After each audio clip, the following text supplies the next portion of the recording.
Bonjour à tous, bienvenue sur Investir en crypto, j'espère que vous allez bien. On se retrouve pour parler de la crypto-monnaie VeChain. Je vais vous parler de cette crypto tout simplement parce que nous avons là une très bonne opportunité. Alors attention, parce que je vais continuer sur la vidéo, mais je rigole un petit peu parce que je vous ai fait quand même plusieurs vidéos en vous disant qu'on avait plein d'opportunités sur VeChain, ça continue à partir à la baisse. Alors c'est très important que je vous dise ça et sincèrement je vais vous le dire avec toute honnêteté que tout ce que je vous fais fera vraiment partir du principe que ça ne peut pas se passer comme on le souhaite. À chaque fois que de toute façon je vous fais des prédictions, je le fais sur l'instant T. On a forcément par rapport aux analyses que je fais et que tout le monde fait cette croyance de se dire ah bah effectivement par rapport à ce qu'on peut voir sur les graphiques ça va repartir la hausse, mais on ne peut pas toujours avoir ce scénario à 100% accompli. C'est la raison pour laquelle qu'après à chaque fois que vous regarderez l'une de mes vidéos ou celle d'un ou d'une autre parlant de prédictions sur les crypto-monnaies, avoir dans le coin de sa tête que effectivement on ne potentiellement arrivera peut-être pas à la target dite par le youtubeur ou la youtubeuse. Donc voilà, je souhaitais en revenir tout simplement sur la crypto-monnaie VeChain pour vous montrer justement aujourd'hui quelle opportunité on a pour cette crypto-monnaie. On est ranké aujourd'hui 29e sur le CoinMarketCap. On a une capitalisation de 6 milliards. Au niveau du prix, on est à 0,09 $. On se retrouve sur le graphique directement de la crypto-monnaie du VET. Je supprime simplement les tracés et indicateurs que j'ai pu réaliser comme ça. On va pouvoir s'en attarder d'abord dans un premier temps à la tendance. À court terme, vous le voyez, depuis qu'on a vécu ce flash crash du Bitcoin qui nous a fait crasher également tous les autres altcoins, eh bien vous voyez qu'on a entamé une tendance plutôt neutre pour le VeChain. Alors en soi, ça n'a rien d'étonnant puisqu'on a là une simple consolidation du crash qu'on a pu vivre. Cette mèche est pas ouf dans le sens où à cause de celle-ci, on a pu avoir des liquidations pour ceux qui avaient des positions en peut-être x2 ou x3 au moment où je vous avais sorti la vidéo qu'on avait une sérieuse opportunité pour le VeChain. Moi franchement je vous le dis, ça me fait pas plaisir de voir ce genre de graphique, mais en fin de compte c'est l'imprévu qui fait que on vit ce genre de choses. On ne s'y attendait pas et puis au final c'est arrivé. Alors il y a deux choses sur lesquelles on pourrait regarder le support de ce canal long terme. Je vais vous le mettre en plus gros comme ça va être beaucoup plus lisible.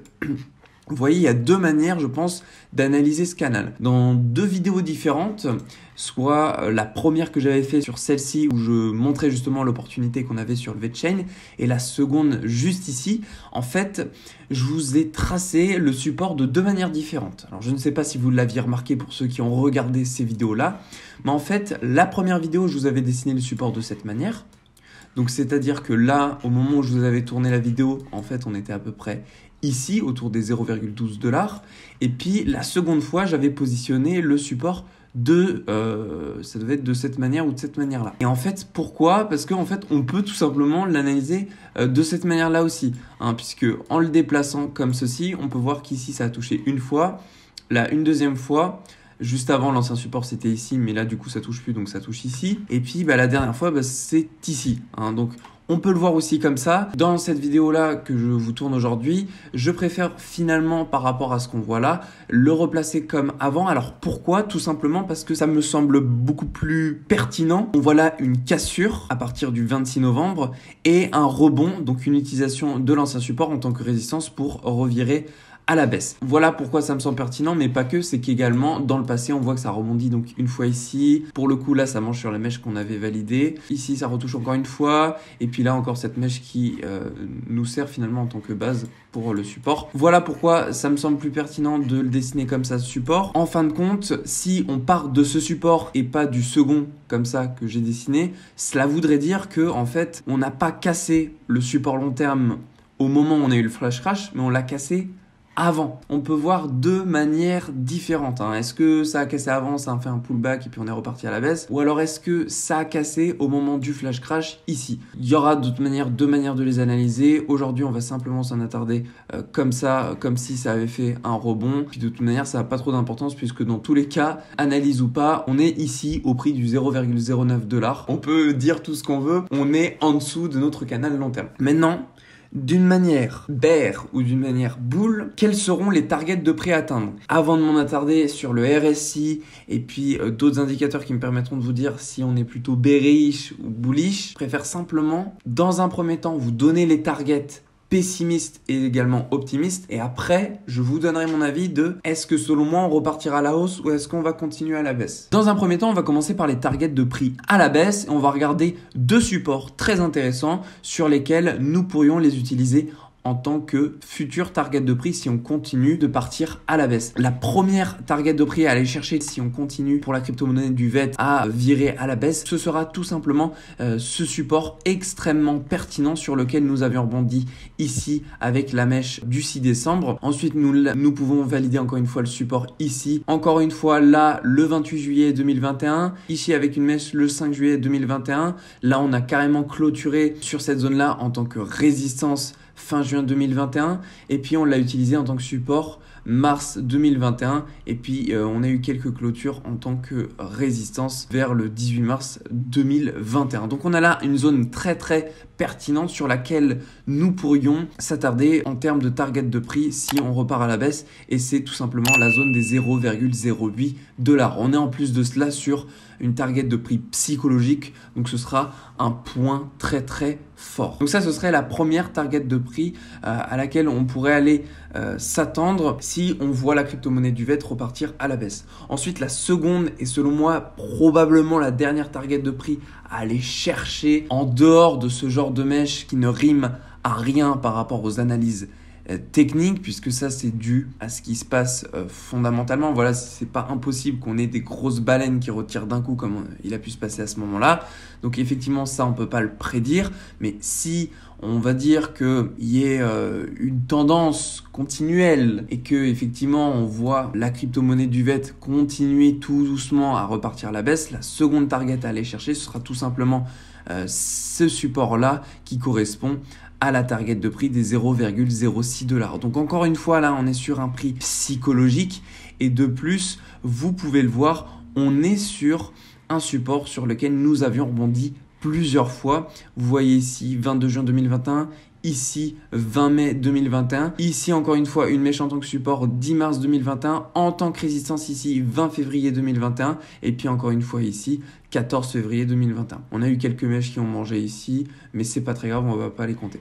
Donc vous voyez, ça c'est selon moi, je vous le partage d'après les analyses que j'ai pu faire et également celles que j'ai pu rencontrer sur Twitter ou d'autres youtubeurs américains. Ces deux targets de prix là, à la baisse, sont celles qu'on pourrait fortement atteindre si on voit la crypto-monnaie du VET continuer sa descente. Maintenant, on va analyser les targets de prix à aller chercher à la hausse. Et vous allez voir, c'est pas bien compliqué, on va pas trop s'embêter avec X indicateurs ou je ne sais trop quoi. La première target de prix à aller chercher, ce sera tout simplement cette zone-là. On va essayer de la trouver de cette manière-là. Ça, c'est une zone très intéressante sur laquelle nous avions pu l'utiliser en tant que résistance ou même support. Alors, je vous avoue que mon trait, il est un petit peu gros. Je vais peut-être le remettre plus petit parce que sinon, on n'y voit pas grand-chose. Cette zone-là, elle est très intéressante. Pourquoi? C'est une zone sur laquelle on a pu l'utiliser en tant que résistance, mais également en tant que support. Ici, vous le voyez, ça a été utilisé juste ici en tant que résistance, ici en tant que résistance, ici en tant que résistance. Bon, ça s'est arrêté juste un petit peu avant. Ici en tant que résistance, ici encore une fois en tant que résistance, juste à côté en tant que support, là en tant que support, ici en tant que support et là en tant que résistance. Et cette zone-là, c'est la target de prix, la première que j'irai pour moi aller chercher, c'est la zone des 0,15 $. Alors, cette target de prix, elle est tout à fait envisageable pour cette fin d'année, décembre 2021. Bien sûr, ne vous attendez pas à ce qu'on l'atteigne. On a, comme je vous l'ai dit, aussi défini les targets de prix à la baisse. Donc, on peut continuer comme ça ou on peut remonter. Et ce n'est qu'en fin de cette vidéo que je vous montrerai mon avis à ce sujet. Ensuite, la seconde target de prix à aller chercher, elle est super simple à analyser. Pas d'indicateur d'extension Fibonacci ou autre. On a simplement à regarder le graphique de cette manière-là et en dézoomant, vous le voyez ici, on a l'ATH qui correspond tout simplement avec cette mèche-ci à la zone de prix des 0,28 $. Alors ce n'est en effet pas une target de prix psychologique, mais comme on est là sur une mèche qui représente tout simplement l'ancien all-time high de la crypto-monnaie du VET, c'est une target de prix qui sera nécessairement attendu. Voilà les deux targets de prix à la baisse, mais également les deux targets de prix à la hausse sur lesquels on pourrait s'attendre pour la crypto-monnaie du VET. Temporellement, je ne vais pas vous donner d'indication, ce sera simplement des targets de prix qu'on ira aller chercher au fur et à mesure de ce que le marché nous montrera en termes de tendance, puisque comme vous l'avez vu, le Bitcoin crash, le VET crash, donc nécessairement si le Bitcoin monte, je pense que la crypto-monnaie du VET va monter. Si le Bitcoin descend, la crypto du VET peut aussi soit stagner ou commencer également à descendre. Tout se régule finalement sur la crypto-monnaie du Bitcoin et celle de l'Ethereum également. Dans tous les cas, ce qui sera très important, c'est de regarder ce qui se passe au niveau du Bitcoin. Et le Bitcoin lui-même suit également les marchés traditionnels. Donc en fait, tout est lié. Bon, maintenant je vais vous dire si on va plutôt repartir à la baisse ou bien nous allons aller chercher des targets, celles que j'ai pu vous dessiner ici, dans les semaines à venir. Pour ce faire, je vais m'en attarder à l'indicateur du RSI. Vous le voyez, au niveau du RSI, on a été chercher la zone des 27, celle de la survente. Je vais vous agrandir d'ailleurs un petit peu l'indicateur, ça va être un petit peu plus simple de l'analyser. Et qu'est-ce qui s'est passé historiquement quand on a pu aller chercher cette zone de survente? Il s'est passé qu'on a eu ici, juillet 2021, dès lors qu'on avait été chercher cette zone de survente, un pic mais phénoménal à la hausse. On a été extrêmement bullish et depuis ce pic le plus bas qu'on a pu atteindre, on a vécu au pic le plus haut qu'on a pu aller chercher. Alors on va pas prendre celui-ci, simplement le dernier qu'on a pu enregistrer juste avant que ça consolide, on va dire. Eh bien ça nous a fait 156%. Maintenant, je reviens un petit peu en arrière. Ici, on a encore une fois vécu une petite zone de survente. Alors, elle est vraiment minuscule, mais c'est pas grave. On va quand même la prendre en compte. Et ça correspond juste ici à ce pic-là. Et puis, si on prend du pic le plus bas au pic le plus haut avant que ça redescende, on a fait une hausse de 57%. On va le refaire encore une dernière fois. Et puis, vous le voyez juste ici, dans les alentours du 10 mars, on a également vécu un pic à la baisse. Alors si on voit bien, c'est une petite mèche, ça n'a pas duré longtemps à mon avis. À partir de cette mèche là, on est reparti dans une tendance vraiment haussière. Si on prend à partir d'ici jusque, allez, on va dire une cinquantaine de jours après, on a fait 146%. Ce qui n'est pas inintéressant, puisque vous le voyez ici, en fait, ça correspond simplement d'ailleurs au crash à l'annonce du Covid-19, puisque je suis en train de regarder mars 2020, ça correspond parfaitement à ça. Vous voyez que suite à ce crash qu'on avait pu vivre, on est remonté tout doucement. Et d'ailleurs, je suis en train de me dire, en ce moment, il y a un nouveau variant, enfin, il y a un truc qui est en train de se passer là, et puis les marchés traditionnels, ils commencent à repartir tout doucement à la baisse. C'est pas impossible qu'on puisse revoir des crashs arriver, probablement suite à certaines annonces qu'on pourrait voir d'un coup, et aller chercher ces targets de prix. Donc c'est pour ça que je vous ai montré les targets de prix à la baisse. Je veux pas mettre de côté le fait qu'on puisse redescendre. Mais si, admettons que effectivement tout se passe correctement, et que comme ici, on voit qu'on a un signe plutôt bullish, puisque à chaque fois qu'on est rentré dans cette zone de survente, on est toujours reparti, eh ben, il y a aussi cette possibilité à ne pas nier qu'on puisse réatteindre dans les dizaines de jours qui suivent, puisque vous le voyez, ça a souvent mis une cinquantaine de jours à chaque fois qu'on a essayé de viser un plus haut, eh ben, on pourrait aller très bien se dire, tiens, eh ben, mi-janvier, on va peut-être atteindre cette target des 0,15 $. C'est tout à fait envisageable. Donc ça, c'est ce que je verrai si on commence et on réentame cette période bullish. Voilà, peut-être mi-janvier, atteindre cette target des 0,15 $, puis continuer tout doucement notre ascension, peut-être avoir une consolidation, une petite correction, etc. Aller chercher cette target de prix des 0,28 $, et puis continuer tout doucement comme ça. Voilà, c'est ce à quoi je m'attends pour la crypto-monnaie du VET. Maintenant, ce qui est pas ouf, et voilà, je vous le partage quand même, c'est que voilà, on a fait maintenant plusieurs bougies en dessous de notre canal long terme. Donc ça, très sincèrement, ça ne me plaît pas.